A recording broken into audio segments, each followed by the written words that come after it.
China is slowing. The economy is slowing down. We can see that China has economic challenges. There are continuing economic challenges. And therefore, we believe that economic stresses impel China to seek rapprochement with the US.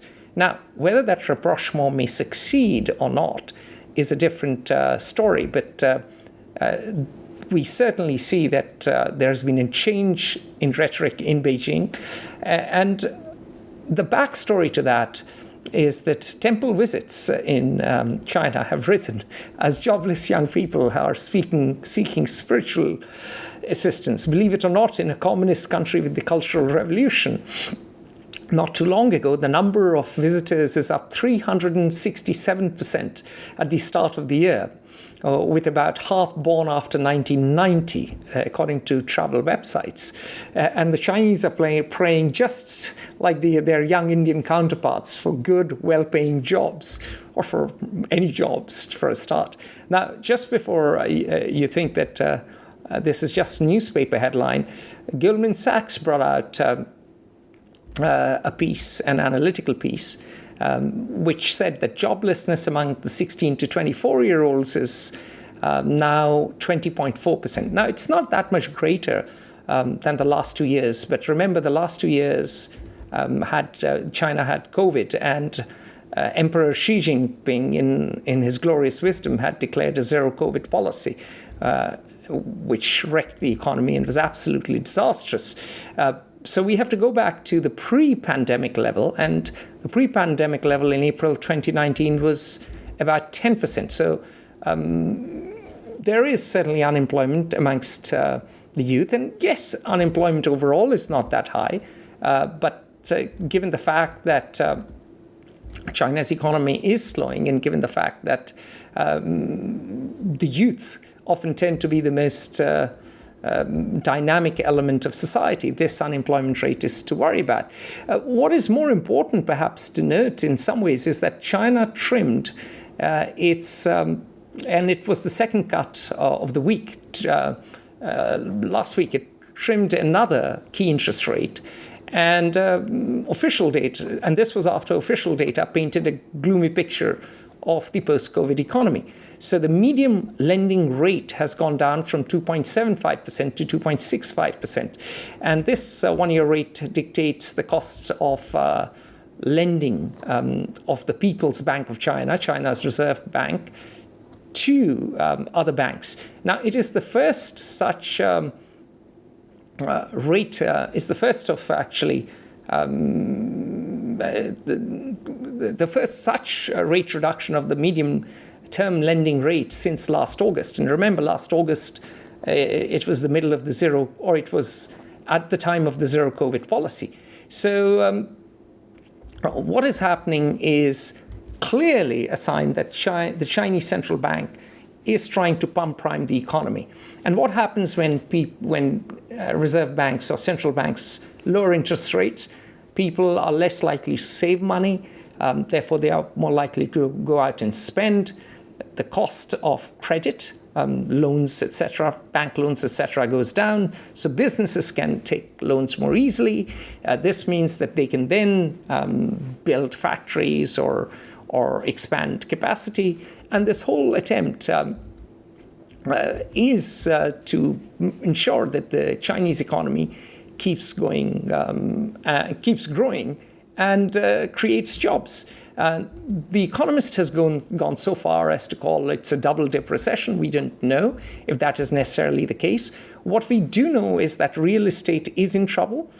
Property starts have fallen to levels below the previous bottom, which was around 2019 when COVID hit. Property sales have dropped. We've talked about the structural causes. There has been a real estate bubble. We said so in the past. We said so many times in the past. Bank debts, therefore, are because a lot of these real estate companies take big bank debts. These banks are in trouble. They have a lot of bad debts on their books. Local government revenues suffer because often they get money out of land sales. So they are in trouble. There's a moral hazard now because the government has to bail these local banks out and have to bail these banks out as well as bail local governments out. So Beijing has a huge bill left at its door. And all of this is probably also fueled by demography, the export-led growth model, thanks to protectionism elsewhere, is in challenge. And Glenn has made this point earlier that the Chinese invest disproportionately more in real estate. And so perhaps this is the correction of this anomaly, and then over time the Chinese will shift their money into financial assets. They won't lock up so much of money, 20 to 30% in the property and infrastructure no, sectors. That's not 20 to 30. It's 70%, I believe, is the case. Yes, you're right. 20 to 30% of the GDP and 70% of sometimes 70% of savings. Of private investments of people's life savings are invested in real estate, much of which are shell game, cities and buildings and entire cities built with no inhabitants, investments which provide no return because there are incentives at the local and regional level for the authorities to invest that way, to obtain funds that way, and yet they don't provide return, and there's nowhere else for private Chinese citizens to put their money. On the whole, I think that, and all of these pains, to get to our point, are causing China to mellow down and seek some kind of rapprochement with the US, because the Chinese Communist Party has a simple social contract with its citizens or with its subjects. We will provide you jobs and you can just shut up and make money. And so, Glenn, over to you. What is going on in US-China relations? And do you think it is a result of US pressure? Well, in part, the answer is yes. But the points that you were making and were touching upon, the larger issue is one that we've wrestled with. No one can provide the answer because I don't think the future hasn't occurred yet, is how existential, how threatening for the regime are the economic stresses and therefore growing social stresses of the various specific domains that you touched upon with respect to the Chinese economy. Will the real estate bubble burst? The answer is yes. But when it does burst, how consequential will that be for not just the Chinese economy, but for this, frankly, the stability of the state and the future of the Chinese economy and society? The Ministry of Foreign Affairs and by in India, extension to the global economy, and by extension to the global economy. Absolutely. The Indian Ministry of Foreign Affairs, as Atul and I found when we met with them, on the whole is bullish about India, that these are passing problems and that the Chinese can solve any issue that will arrive. They were bullish about China. Sorry, they were bullish about China. China. That's what I meant to say. I meant to say China. Whatever, there may be a recession, but these are sort of normal crises for an economy and a government to deal with. And then others are more existential in their assessments and think that this could compel create such stresses on China that the future of the government is in doubt. We don't know, but what we can say, I think, is what's the significance of the recent visit by the U.S. Secretary of State Blinken to Beijing. Which is that the Chinese are feeling economic stresses from the ham-fisted sanctions imposed by Trump and the continuation of sanctions and increasing economic pressures by the U.S. and by other countries as they respond to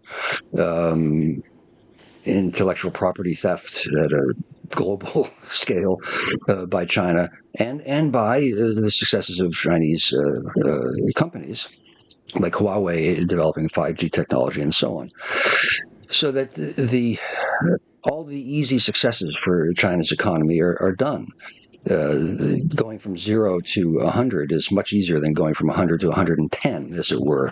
The growth rates will naturally, through no fault of any policy or social decisions, will slow as you reach the marginal rates of development. It will slow. That's the case with the Chinese economy. It is no longer purely a developing economy. It is a highly developed, cutting-edge, world-leading economy in many sectors. So, and then there are pressures on the economy through sanctions and competition. So what will China do? It has been very clearly, to me, indicating that it wants to reach some sort of mutual accommodation on economic issues, while couching it with all sorts of nationalist statements that China would make and sincerely will mean. Similarly, the U.S. doesn't want to have either economic problems or strategic ones either.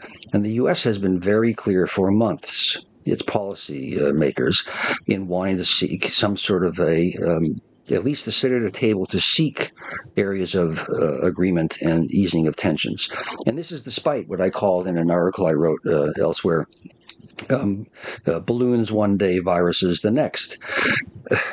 These are not good things to happen because the nationalists in China, fomented by the government itself, but also in China, and the opposition, which means the Republican Party on the whole, in the United States, seize on anything to denounce the supposed enemy, which is always a two-dimensional character.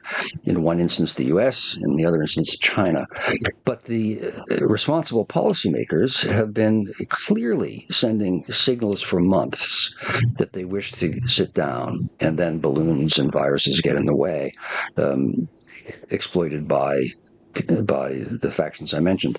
However, the meetings have occurred. Now, what can come of this? Maybe nothing, because tensions are real. But the realization, both in Beijing and Washington, is absolutely clear that it is in each country's national interests, not just out of the goodness of anybody's heart, which doesn't count really at all, to find a combination. The world economy passes through Beijing and through Washington. And if the currents don't flow between the two, then there's a short circuit. I mean, if I'm muddling my poor understanding of electronics, you'll still get the point. So this is really the meaning of the Blinken visit, and it's a sign of the effort of both of the two critical parties to seek some sort of accommodation, while also it being part of, in this case, specifically China's response to the increasingly deep and coherent series of steps that the United States is taking diplomatically and economically to show that China can't act, frankly, unilaterally in the South China Sea or on the Chinese-Indian border or on economic issues. You see the Quad agreement of Japan, Australia, the United States, and India. You see economic, bilateral and multilateral agreements, strategic agreements with Micronesian states, with Japan's invitation of opening of a NATO office in Tokyo for the first time ever, joint naval maneuvers by India and the United States, and so on. And so China's partial response is, hey, look, we are essential to all of you on economic issues, and let's see if we can find some way to avoid the encirclement that they sincerely feel is happening. And it is happening in part in response to China's own growing power and aggressiveness. So that's what I think is behind Blinken's trip. Well, the Chinese have continued to be aggressive, though, in the South China Sea. They have caused the Vietnamese to have major concerns. The Philippines has conducted its biggest ever naval exercises with the US. The Japanese, as we have covered in the past, and as our Japanese friends have pointed out to us in the past, increased their defense budget to 2% of the GDP over a 5-year period. This is consequential, as you'd like to say. Which will give Japan the third largest defense budget in the world. Exactly, because they begin from a big denominator. And Japan is also coming up with all sorts of technologies which will use submersibles and others, a bit like underwater drones. I don't know the correct unmanned sea vehicles or underwater vehicles. I'll have to look up the term precisely. But the Japanese have a lot of new technology too, which often is underestimated. Their anti-missile technology, I'm told, is pretty decent. And all that marshalling of China's neighboring states against Chinese belligerence, or against what Xi Jinping has called the aggressive defense policy, or I think it isn't him, but I think it's his policy is called the aggressive defense policy, which really is an aggressive policy, is causing China to perhaps backtrack a bit. But my question to you, Glenn, is this for real, or is this just a tactical step so that China can just then, one step forward and one step backwards and then 2 steps forward? Well, it's both real and tactical. Certainly, they're sincere in wanting to have economic agreements and reduction of tensions, and they'd like to see a reduction of tensions in general. But they've also been careful, as has the United States, as is any country, to affirm what it views as its national core political and strategic interests. And they are, she doesn't want to come in, and they are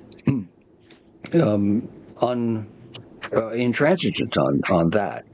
I was talking about my dog who's staring through a window, that sort of thing. Pardon me.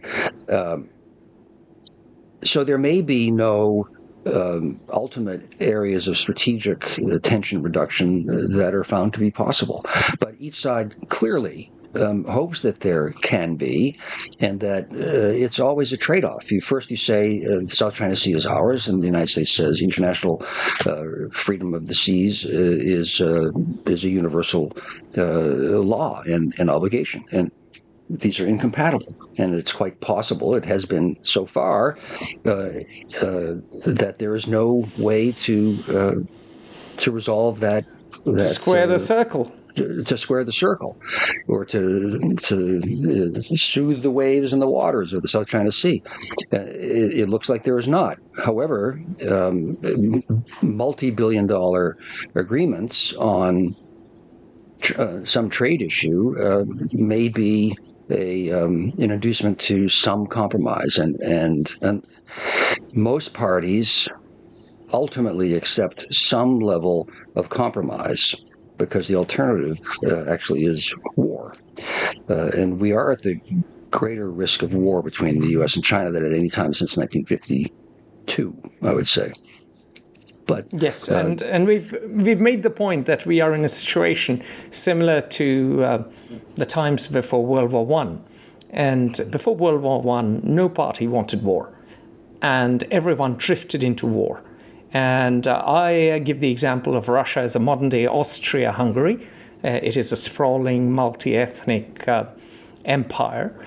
And China as the counterpart to Imperial Germany. It is the workshop of the world, as Germany had become. By the late 19th century, it had overtaken the United Kingdom. It had industrialized in a way that the UK never did. It had brought engineering into its universities. It had brought in better processes, it had built bigger factories, and more importantly, it had developed some kind of a welfare state under Bismarck. So Germany was economically rising, and Germany wanted global status. It got ideas under Kaiser Wilhelm II, who kicked out Bismarck and decided to have a naval competition with Britain. It started ruffling too many feathers. So in some ways, China is behaving a bit like Imperial Germany. And we have both referred to the Thucydides trap, which Professor Graham Allison of Harvard, Glenn's institution, has talked about. And the Thucydides trap is really clash between a ruling power and a rising power. And sometimes it has been avoided, but more often than not, countries have drifted into war. And that is the trap that both the US and China are seeking to avoid. Whilst at the same time, both of them want to fulfill their national interests. The ruling power wants to remain top dog, and the rising power wants to be top dog. And how does one square that circle? As we have said, as Allison actually quantified, literally 4 times out of 5 in the 10,000 years of recorded history, there are 20 instances that Allison identifies of that Atul just described, of a status quo hegemon being challenged by a rising hegemon. And in 16 of the 20 instances in the 10,000 years since humans urbanized, and formed what we define as civilizations, that clash has ended in a major war. But I agree with Atul's statement that Beijing and Washington are consciously seeking to avoid it. But at the same time, they're consciously seeking to advance what they perceive as their national interests, and the two are incompatible. On that note, we've come to the end of our hour. It has been lovely to have you all as guests. Please, when you watch us on YouTube, subscribe to our channel. All the best, and bye for now. Join the conversation at Fair Observer and subscribe to our YouTube channel.